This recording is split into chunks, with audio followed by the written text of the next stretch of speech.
Let me talk about learning outcomes for this course, and there are four basic categories of learning outcomes. The first is rhetorical knowledge.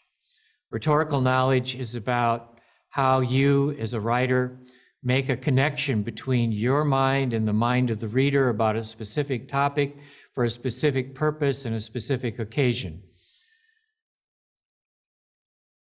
Critical thinking, reading, and composing. Throughout this course, you are going to have opportunities to think critically, to read critically, and to compose critically. And what that means is you're going to make thoughtful decisions throughout this course. You're going to make thoughtful decisions about the writing that you do.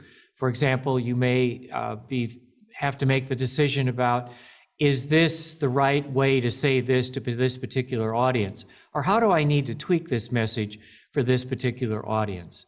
As you're reading, we will pose some questions to you about the readings in the course that will get you to think about what the writer had in mind when he or she produced that reading that you're encountering. And then, of course, composing. And composing, that is writing, is all about critical thinking. It's all about making decisions that will affect how you impact your readers. And then composing processes. We'll come back to composing processes throughout the course, but basically composing processes are means of breaking down writing into manageable chunks. So if I just said go write, now I've asked you to do a big, nebulous, ill-defined, large task. But if I say let's break that down into invention and research and drafting and revising and editing, now you've got some more manageable pieces of that composing process to work. And when you are doing invention, that is just getting ideas on the page or on the screen, don't worry about how pretty it looks. Just worry about getting those ideas down. Because if you try to do everything all at once, you'll get cognitive overload. There'll just be too many things to think about all at once. And then finally, knowledge of conventions.